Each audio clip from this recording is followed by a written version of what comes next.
क्यूएनएस news आप सभी का स्वागत करता है अपनी इस पेशकश में और मैं हूं अंचल मिस्कीन। चलिए आज की पेशकश की शुरुआत करते हैं। समाज से जुड़े ऐसे कई मसले हैं जो टू अ लार्जर एक्सटेंट छवि को खराब करने वाले होते हैं, पर जैसे दुनिया में हर चीज़ के ऑपोजिट्स अवेलेबल हैं, जैसे अच्छाई के साथ बुराई, वैसे ही सोशल फंक्शनिंग में भी कई ऐसी चीज़ों के साथ बुराई या यूं कहे कि नेगेटिव चीज़ें भी साथ में प्रेजेंट होती ही होती हैं। इसी तरह सोशल फंक्शनिंग का एक नेगेटिव एस्पेक्ट करप्शन भी है। कई सदियों से हमारे देश में, समाज में अलग अलग लेवल्स पर ये करप्शन बसा हुआ है। कहीं ना कहीं इस करप्शन की वजह से ही हमारा देश, या स्पेसिफिकली अगर अपने यूटी यानी जम्मू कश्मीर की बात करें, तो ये डिज़ायर्ड स्पीड से प्रोग्रेस नहीं कर पा रहा। करप्शन से सारे डेवलपमेंटल मैकेनिज्म्स की स्पीड स्लो हो जाती है।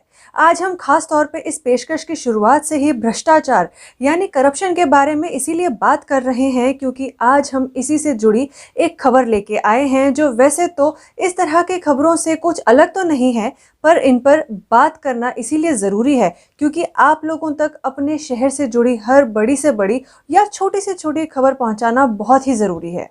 तो खबर ये है कि एंटी करप्शन ब्यूरो ने म्यूनिसिपल कमेटी पहलगाम के प्रेसिडेंट को गार्बेज व्हीकल्स यानी कचरा उठाने वाली गाड़ियों की सप्लाई के लिए पेमेंट्स रिलीज करने के लिए 80,000 रुपए की रिश्वत मांगते और लेने के जुर्म में अरेस्ट किया।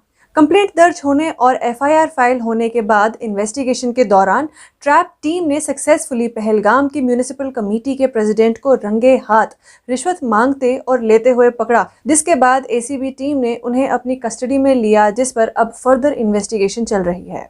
दोस्तों, करप्शन के इस तरह के किस्से कुछ नए नहीं हैं।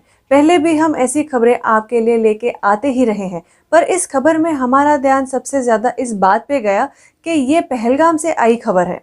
इसकी वजह यह है कि अगर आपको याद होगा तो हमने इसी इलाके से जुड़ी ऐसी बहुत सी खबरें पहले भी आपसे शेयर की हैं। ये जगह ऐसे इस तरह की खबरों का हब बनता जा रहा है।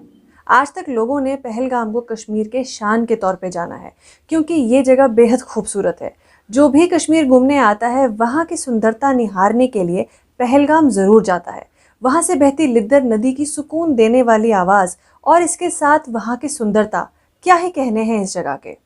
पर अनफॉर्चुनेटली जिस स्पीड से पहलगाम से इस तरह की खबरें निकल कर आ रही हैं, उस तरह से तो ये पहलगाम का दामन दागदार कर देगा।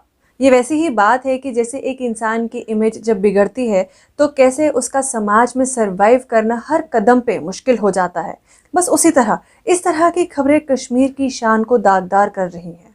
इल्लीगली पहलगाम के जंगलों के पेड़ काटना, illegal constructions, illegal encroachments, nature के साथ छेड़छाड़, वहाँ के लोकल लोगों की इकोसिस्टम के साथ छेड़छाड़, वाटर सिस्टम, वाटर बॉडीज़ को डिस्टर्ब करना, वाटर बॉडीज़ के इकोसिस्टम को तबाह करना, और अब ये रिश्वत की मार। हर पैटर्न का, हर लेवल का करप्शन हो रहा है पहलगाम में। सोचिए, पहलगाम की छवि कहाँ से कहाँ की ओर जा रही है। कश्मीर में लोग नेचर की चाह में सुकून ढूंढते हुए आते हैं, पर जब कश्मीर की खूबसूरती पर इस तरह के दाग लगेंगे तो किस तरह से टूरिज्म में ये क्लेम किया जाएगा कि आइए इस धरती पर बसे जन्नत को एक्सपीरियंस कीजिए। ये पहलगाम का हाल है। सोचिए कश्मीर की बाकी डेस्टिनेशंस का क्या हाल होगा। हम सिर्फ उन्हीं खबरों तक पहुंच पाते हैं जो रिपोर्ट होती हैं या जहां कहीं कुछ अटपटी सी हलचल होती है, वहीं इन्वेस्टिगेशन से सारी बात सामने आती है। पर जहां कुछ रिपोर्ट ही नहीं हो रहा, कोई हलचल ही नहीं हो रही, तो ऐसे में कैसे कुछ पता लगेगा। हमारी सरकार से यहाँ यही रिक्वेस्ट है कि कश्मीर को हर तरह से सहेज कर रखें। हमारे देश के सर का ताज है कश्मीर, और ताज के गिरने का मतलब है शान का गिरना। तो इस शान को हर हाल में बस गिरने से बचाइए। उम्मीद है कि हमारी बात सरकार तक ज़रूर पहुँचेगी। तो इसी बात के साथ दोस्तों, हमारी आज की इस पेशकश में सिर्फ इतना ही। हम फिर हाजिर होंगे आपके साथ किसी और पेशकश के साथ, किसी और रिपोर्ट के साथ। तब तक के लिए, बाकी खबरों के लिए आप सभी बने रहिए क्यूएनएस न्यूज़ के साथ। पर हाँ, अगर आपने हमें अभी तक सब्सक्राइब नहीं किया है तो हमें यूट्यूब, फेसबुक और इंस्टाग्राम पे जाकर आप सब्सक्राइब कर सकते हैं और बाकी खबरों के ज़रिए हमसे जुड़े रह सकते हैं। तो अब आप सभी मुझे दीजिए इजाज़त। नमस्कार।